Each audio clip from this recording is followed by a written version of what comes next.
Thanks for joining us. I'm Alex Bell, and this is To the Point. And we know that wildfires, outbreaking everywhere, and severe droughts and agricultural issues are just half of the battle that California faces. And our climate is ever changing, but a Native American tribe may be holding the keys to solutions. So tonight, in part one of our two-part series, Tribal Traditions, The Burning Battle, our meteorologist, Carly Gomez, went up north to learn about the Karuk tribe's plan to adapt with climate change and the battle that they are facing. Kawuriyao kanukuhuti. Kawuriyao kanukuhuti. Kawuriyao kanukuhuti. It's a state of emergency in parts of Northern California. 1,000 more acres destroyed. It was just getting closer and closer, and the wind was just blowing. Climate change is making these heat waves more frequent, causing things like droughts and wildfire. Just trying to grapple with what we had just seen, and I don't even think that there's anybody that can adequately describe it.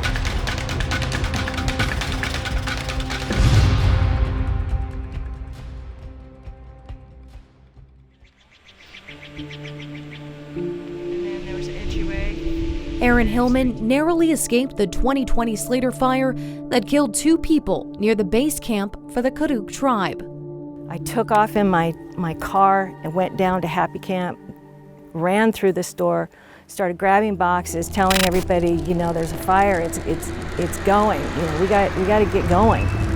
The Karuk tribe director of operations drove down to her family-owned grocery store to warn her husband, employees, and residents about the fire that broke out that September 8th morning. Erin and her husband hurried to save what they could at home, including their cat. I grabbed her, and as I'm running out the door, my husband's going, hurry, hurry, hurry. He's got the truck back up to the fence back here. And all I remember is just looking over my shoulder. I had her in my one arm, and I looked over my shoulder, and everything was on fire. But for the Hillmans and their neighbors, getting out of their home was only the first obstacle. Like a little caravan, we were all, you know, in our cars, and we would go up a little ways and we would stop. Finding a route out would prove to be a matter of life and death. And all of a sudden we saw the fire popping up behind us, coming over the ridge, and it was getting ready to block us from our escape route. Luckily, the small caravan of cars made it out. The Slater fire burned more than 150,000 acres, destroyed nearly 200 homes, and killed 2 people. Stories of fire outbreaks have become so common in California, but for the Karuk tribe, it's a frustrating situation. Climate change has created this disaster waiting to happen. And so unless we do something, we are proactive about that, we're going to continue to have these kinds of disasters. And people's lives are going to be lost. Living in the same serene banks of the Klamath River in the secluded Klamath-Siskiyou forests, the Karuk tribe's way of life has been somewhat preserved. That's until the last century and a half. Before the devastating Slater fire in 2020, the Karuk tribe of Indians created the Climate Adaptation Plan in hopes of preventing more catastrophic fire events. But tragedy struck before it could be adopted by legislatures or worked on as a potential state bill. Well, it's intended to be a working document, lets people know that there's something different that can be done. Bill Tripp is a member of the Karuk tribe and the co-author of the plan. He says their native people have always been able to manage the land and be a part of the landscape through generations of tribal practices. Oh, hey, oh, oh. I was raised in the ancestral village of Karuk on the lower Salmon River. My great-grandma taught me how to use fire starting when I was 4 years old, and paying attention to the animals and the plants and everything in nature to be, you know, so they can serve as our guide. Distinct to the Karuk tribe is cultural burning. The cultural burn, it's a little bit different. It's like you're not parsing the landscape out into these distinct little units. You're picking times of year when the conditions are just right to where this component of the ecosystem will burn, whereas this one right next to it won't. Tripp says their system of diverse trees and plants not only helped feed the people through acorns, native crops, and medicinal plants, but created a diverse forest with different burning properties.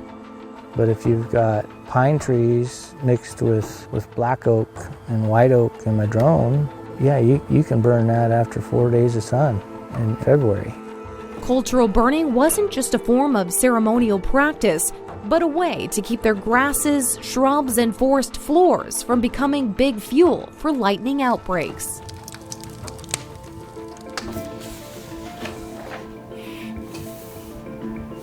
Craig Tucker, a natural resources policy advocate for the Karuk tribe, has been working for decades to bring change to the tribe's ancestral lands. Native people had managed that landscape for acorn-bearing oak trees to feed the people, and they used fire for that management. If you don't put fire in, then those forests are overgrown by Doug firs and conifers. And so that's what we see today in the Klamath, where it's like a giant stand of Doug fir. And the timber industry really liked that. Those trees grow fast, they grow straight, they make good 2x4s. As settlers moved into the forests of the Karuk and other indigenous peoples in the mid-1850s, gold mining, then eventually logging practices, were in the forefront. Karuk people were killed off, forced to move to reservations, and some fled into the mountains. They discovered gold, and they stopped signing treaties. The way it was understood at the time of the signing was there was just going to be more people here, living here with us and taking care of the place. That isn't necessarily what it turned out to be. Bill says the dispersal of the tribe over the last 170 years has proven to have profound effects on forest management. There were well over 100 villages in the stretch of the river from Orleans up through Happy Camp and Salmon River country. Well, you figure if each one of those villages had 3 people that focused on just doing that kind of small patchwork burning at every opportunity, that's 150 fires going simultaneously throughout the river corridor, 15, 20, 30 days a year or more. That's a lot of fire with very few people. A lot of that landscape is owned and managed by the U.S. Forest Service. So the tribe is not able to simply practice their traditional land management practices without forging some kind of agreement with federal agencies. Craig is working to undam the Upper Klamath River to help salmon, the staple of their diet, thrive. How we treat tribes and tribal people, I think, is a reflection of what kind of people we all are. But I think tribes have a lot to teach us. We need to know how to live in this place without driving the fish extinct. How do we live in this place without fires burning down our house? Well, the Karuk have figured that out, and they're willing to share that information with the rest of us.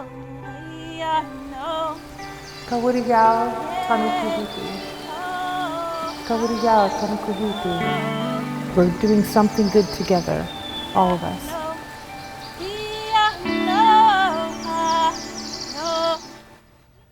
We're going to take a quick break, but stick around because Carly Gomez is here to tell us a little bit more about the battle over cultural burning when we come back. Welcome back. Before the break, we watched Tribal Traditions, the Burning Battle, discussing the obstacles that the Karuk tribe is facing to burn on their land. Meteorologist Carly Gomez joins us now.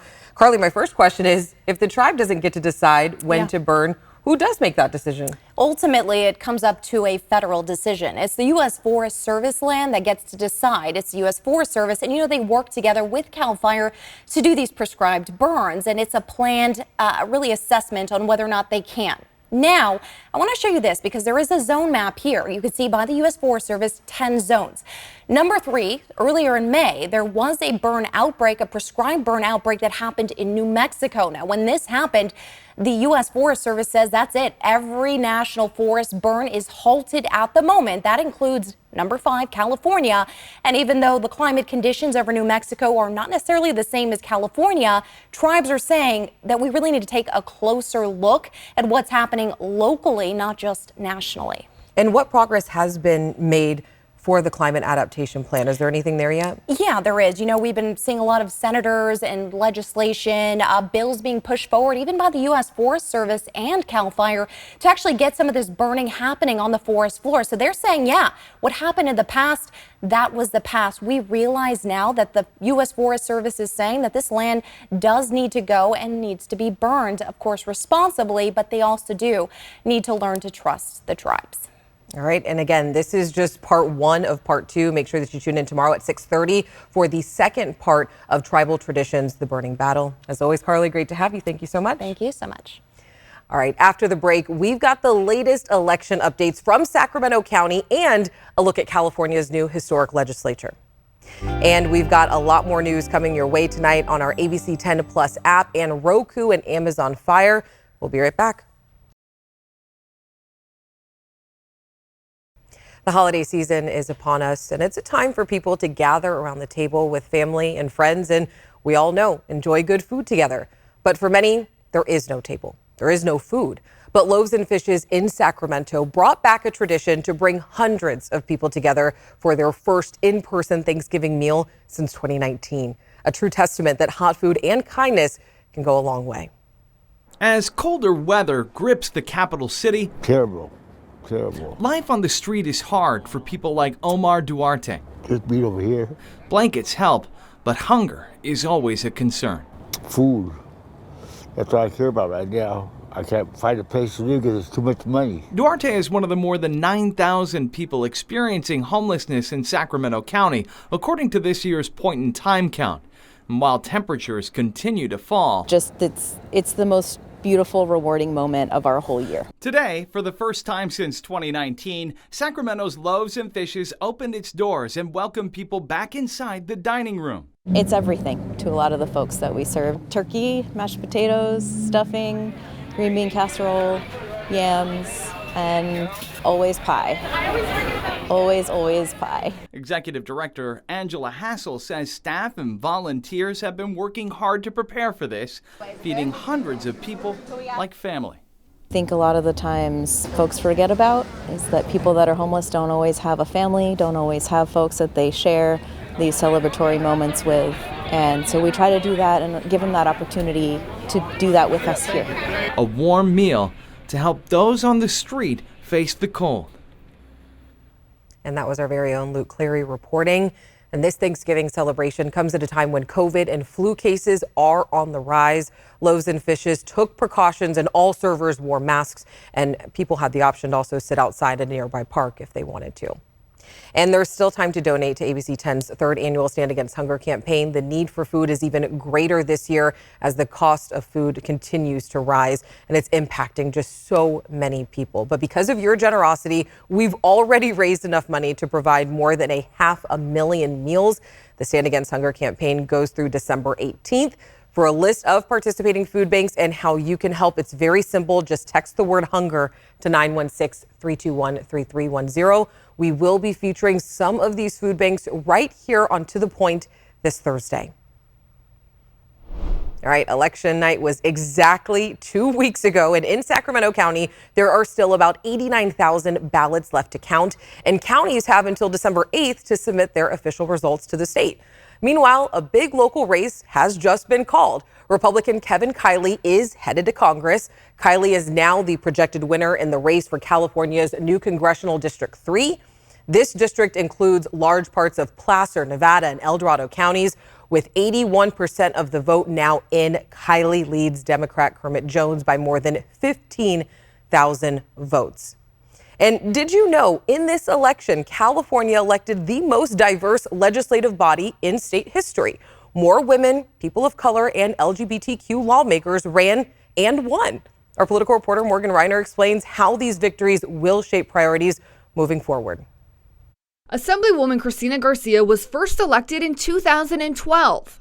I would often speak out, and I might be the only Latina in the room, and it makes you feel like maybe you're wrong. Maybe your story doesn't matter. She only has a few more weeks before she's termed out, but as the outgoing chair of the Legislative Women's Caucus, she says she's leaving the Capitol in better hands. So very excited that the Women's Caucus is going to be at a historic level of 50 women in the legislature. 60 would be parity. Just to put it in context, in 2016, we had 27 women. For the first time, there will be a Sikh state lawmaker, and we're going to have our first Afghan and Muslim woman in the state legislature out there to be able to elevate those issues. The Public Policy Institute of California said about 9.1% of California adults identify as LGBTQ. Really excited for California to be the first state to achieve 10% LGBTQ plus representation in the state legislature. Equality California Executive Director Tony Huang said having a legislative body that represents the people means more power to set an agenda. How do we continue to ensure that our schools are continue to be as inclusive as possible for all students, including LGBTQ plus kids?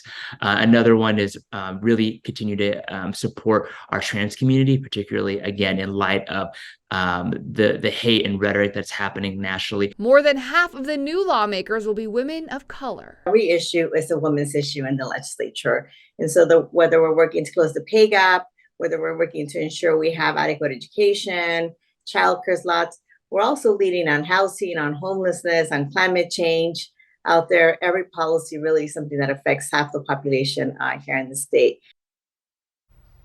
And according to the Center for American Women in Politics, Nevada is the first and only state to have a majority of female lawmakers. All right, let's take a look at our Gilmore backyard here. Cool temperatures, not looking bad for today. Sacramento at 50, Modesto 51, Tahoe 34. Let's get to the 10-day forecast, though, because Thanksgiving, great. Looks super nice, amazing. We get to next week, though, things are changing just a little bit. You can see on Monday, we're expected to see rain, also Wednesday and Thursday.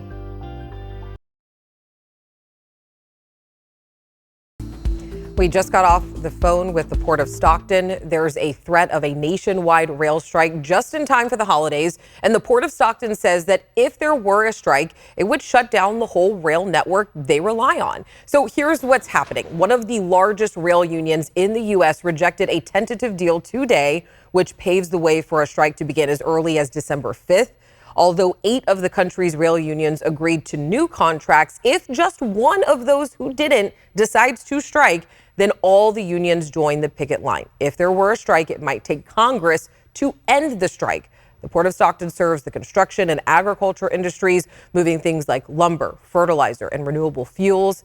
Things like food and gas could then even become more expensive than they already are. And Black Friday is just around the corner, and we're taking this week to support small businesses right here in our area. So Knitted by Deja is a Black-owned online shop specializing in knitted home essentials and accessories like throw blankets and produce bags. And every single item is knitted by the owner herself, which really makes a special product as a gift. I know the quality of work that I'm going to put out. I know the time and the effort and the passion that I'm putting into something. So that's one thing I always like to put an emphasis on, is that the item that you're going to get is unique. And I always say one of a kind, because when you're doing something handmade, it's not always going to be exactly the same. And right now you can get $10 off a $50 gift card to send to friends and family so they can buy exactly what they want from the shop. To learn more and to support other local small businesses, all you have to do is head over to abc10.com/race and culture. Very cute. I love those. All right, now as we get ready for Thanksgiving, let's take a moment to show gratitude for some of the things in our lives. There's even scientific evidence that it can improve your health. But let's extend your gratitude year-round, because as ABC 10's medical expert puts it, where the mind goes, the body follows. Who practice gratitude and always are being grateful for what they have now, and looking at being grateful for the people, the friends that they have, and the experiences they're able to share. That gratitude does a lot for you, helps with your overall well-being improvement. And people who have chronic illnesses, it helps with lowering blood pressure, decreasing stress. And Harvard University recently did a study on this topic. It says writing a thank you note, or even just thanking someone mentally and counting your blessings, are just a few ways to include gratitude in your everyday life. So I hope you take a second to thank yourself, thank other people. I know we're around the holiday season, but it never hurts to put a smile on other people's face. And just remember, have a little grace with yourself. If you haven't got the Christmas presents yet, don't worry about it. That's not what the holidays are for. It really is about spending time with your friends, your family, and also being kind to others. So I hope you have a great night. We'll see you right here tomorrow.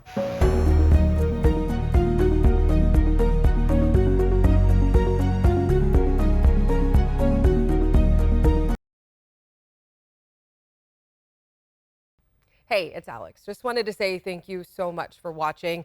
I really love hearing from everyone, and I hope that you'll stay in touch. Reach out to me on Facebook at AlexBellTV, or you can email me at tothepoint@abc10.com, or you can even send me a text message at 916-321-3310.